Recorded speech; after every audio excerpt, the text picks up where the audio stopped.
to day 8 of the Llanelli Free Evangelical Church Christmas Advent Calendar. Hope you've had a good weekend. It's Monday now, another week. Getting nearer, aren't we, to the big day.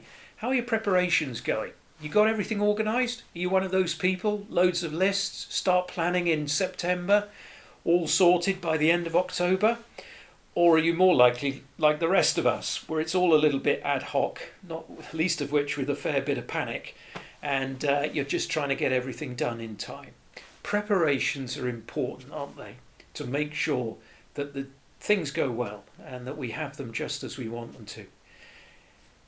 I wonder if you know that there were massive preparations going on in place surrounding the birth of Jesus in Bethlehem 2,000 years ago.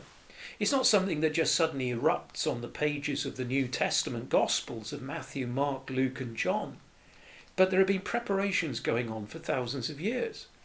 We saw last week that it actually began right at the beginning in the Garden of Eden, when God promises this serpent crusher who will wage holy war on Satan, on sin, death and hell, and that in and through him his people will be set free. And that promise was sustained over thousands and thousands and thousands of years through little examples and hints of what we would see in glorious technicolor in Jesus. So you get a chap like Moses leading God's people out of the land of Egypt, of slavery, into the promised land. It's a little glimpse of what we'll see Jesus do in a much bigger way, offering to lead us out of the power of sin and into the kingdom of heaven. Sometimes we see it in little objects like, dreadfully, the need for the sacrificial system in the Old Testament. For sins to be forgiven, an animal would have to be sacrificed. And that was for that time. And why can we say that? Because all of that was getting us ready for the ultimate, once for all sacrifice, who will be Jesus himself on the cross, so that our sins can be eternally forgiven.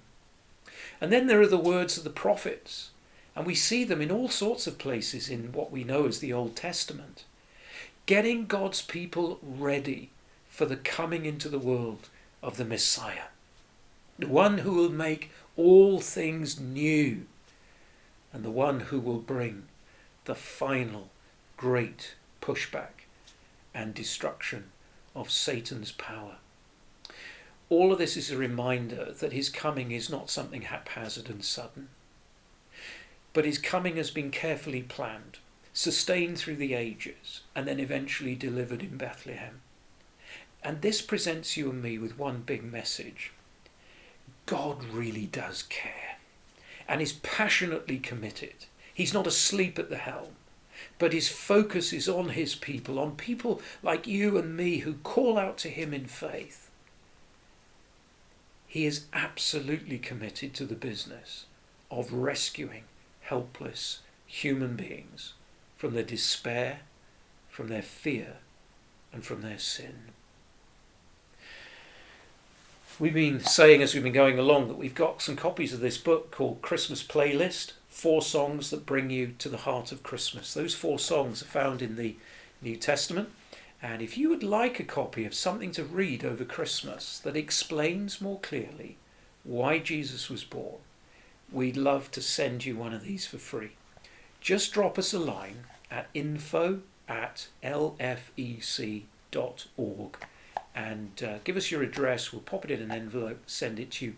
No strings attached. This is for you to read if you want to know more about finding faith in Jesus Christ.